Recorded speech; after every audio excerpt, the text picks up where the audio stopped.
둔산동 동아쌤입니다. 이제 고1 학생이 이제 질문하는 걸 기준으로. 근데 이제 사람마다 다 다릅니다, 이게. 방법이. 근데 그 학생에 맞춰서 설명하는 것 뿐이니까. 자, 역사 공부하는 방법. 근데 이제 1. 교과서를 여러 번 읽어야죠. 그럼 교과서 읽는 방법, 아까 동영상에서 유튜브에서 제가 보여드렸죠? 교과서, 역사 공부, 교과서 읽는 방법, 20가지, 이런 식으로 단계. 그 다음 두 번째는 제 카페에서 연표를 다운받아가지고 요걸 출력해달라고 그러세요. 그 연표를 여러 번 읽은 다음에 요 내용이든 문제 풀어서 틀린 거든 여기다 계속 정리하는 거예요, 지속적으로. 그래서 연표 자체를 아니면 하나를 다운받아가지고 그 파일을 사이사이를 벌려요. 사이사이를 벌려가지고 그 사이사이에다 써넣는 게 좋을 수도 있고. 그 다음 이제 세 번째는 어쨌든 이렇게 교과서를 읽는 걸 보고 연표를 정리한 다음에는 문제를 계속 풀어서 문제 푸는 걸 어떤 방식으로 돼야 되는지 해야 되는 거거든요. 그러면 이 교과서는 이제 내신이 도움이 돼요. 교과서를 여러 번 읽는 걸. 그 다음에 이제 문제를 풀지 않으면 이 교과서를 읽는 것 자체 내에서 그 사이사이에 이걸 가지고 어떤 식으로 문제를 내는지를 모르니까 이거는 모의고사나 수능에 도움이 돼요.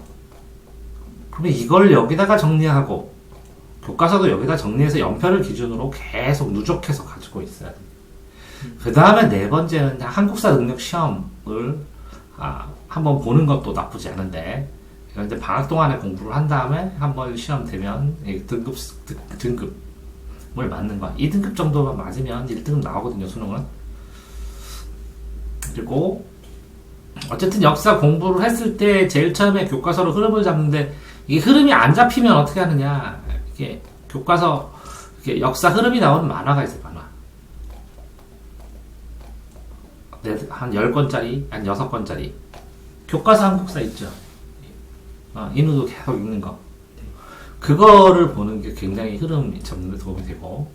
또, 저, 인강을 보면 제 카페에도 추천 파일에 역사 보면 있는데, 어떤 사람이 한 10강 손으로 처음부터 끝까지 쭉 해주기도 했고, 특히 이제 공무원 강의 보면, 뭐라고요?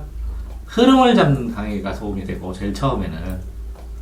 그 다음에 이렇게 공무원 강의 보면 이렇게 연도 쳐가지고 뭐 있고 하면서 흐름을 쭉 잡아주는 강의들이 있거든요. 유튜브에서 찾으면 이런 강의. 한 10강, 8강에서 20강 사이에 되는 거를 빠른 2배속으로 한두 번. 그 다음에 이렇게 흐름을 잡는 강의를 들어주는 거.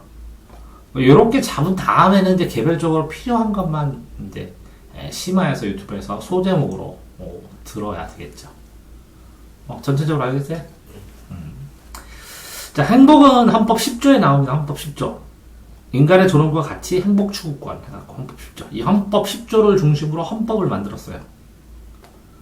이 헌법은 두 가지로 되어 있어요. 하나는 기본권, 자유권과 평등권이에요. 이 기본권이 대표적으로 자유권, 평등권.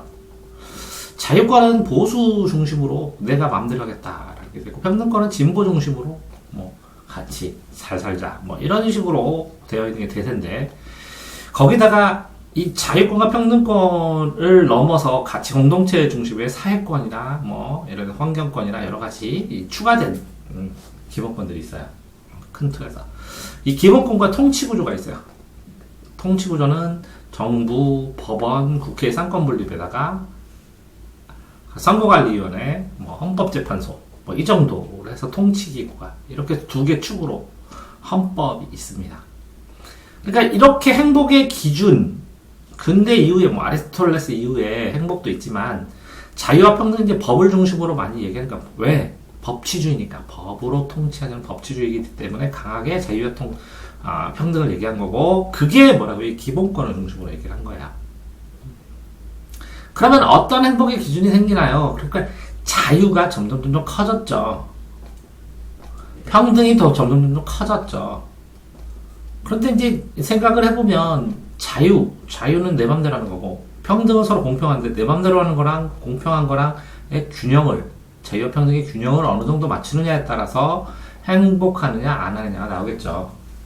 그래서 보수와 진보가 어느 정도 균형을 이룬 나라가 행복을 이루는 데는 더 도움이 될 수도 있겠죠. 됐나요? 네. 자, 시간은 이거예요. 옛날부터 지금까지 이렇게 옛날부터 지금까지 고급 시간. 그럼 공간은 이거예요. 그러니까 동서, 동양, 서양, 동구, 서구, 앞집, 뒷집. 그러니까 옛날, 미래. 옛날, 미래, 지금. 거기 요 가운데 인간이 있어요, 인간.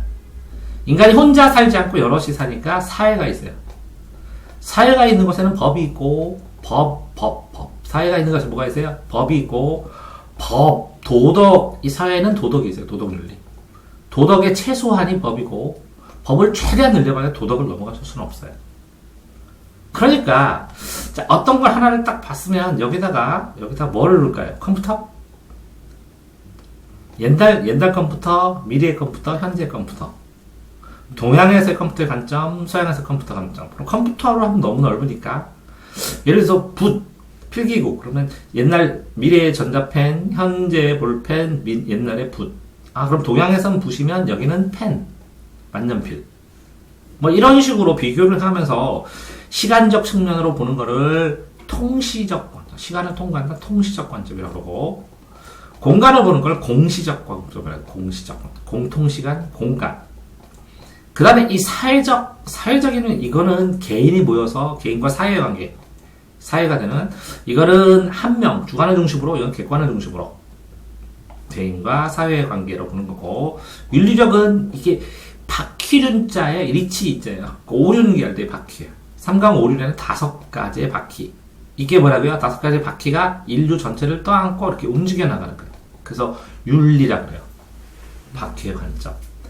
자, 이걸 구분하는 거는 제가 동영상에다 찍어놓은 거 있죠? 그거 보시면 되고. 생태주의의 대표적 사상가. 뭐 이렇게 생각을 해도 되겠죠? 제일 처음에는 자연주의였어요, 자연주의. 자연 속에서 자연 철학. 수다, 물이다, 이렇게. 원자다, 이렇게. 그리스 시대. 요걸 변화시킨 사람이 소크라테스예요. 인간이란 무엇인가, 이렇게. 인간. 그럼 이거는 뭐 객관적인 인간이란 무엇인가. 근데 요걸 또 변화시킨 사람은 주관적인 심층 심리가 무엇인가. 프로이드, 융, 이런 사람. 이해되세요? 네. 자, 이렇게, 이건 주관적인 인간. 그러면 중심이 다 뭐예요? 요 자연에서, 외계 자연에서 인간으로 초점을 줬다가, 그런데 이렇게 되보니까 인간만 너무 집중하게 되니까, 자, 이렇게 전체 내에서 인간도 일부지만, 여기 있는 자연물들, 이것까지 똑같이 한꺼번에 종합적으로 보자. 이게 생태주의적, 통합주의적. 생태주의적, 통합주의적, 융합주의적, 자연주의적. 자연만 보는 게 아니라, 자연과 인간과 자연을 대립의 개념이 아니라 전체 하나의 개념, 상호 유기적으로 살아있는 것처럼 서로 통합되는 관점. 왜?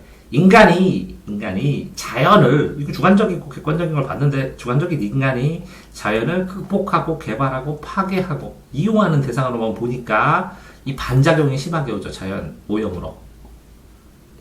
그러니까 우리의 구성의 일부로 보는 거예요. 그런 게 생태주의적인. 이런 사상가인지 찾아봐야죠. 저도 잘 외우지는 못했으니까.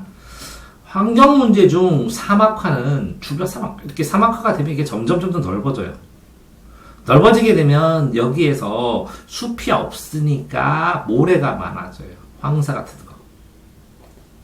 거. 모래. 그래서 또 여기 아무것도 살지 못하니까 이용을 못하는 것이고, 여기에 이게 사막이 점점 확장되면서 여기에 있는 사람들의 그 사는 영역을 빼앗기는 것도 되고, 또 이렇게 사막이 넓어지면서 여기서 녹색이 되면 이게 이산화탄소도 흡수하고, 그죠? 여기에서 열도 흡수하고 그래야 되는데 그게 안 되죠.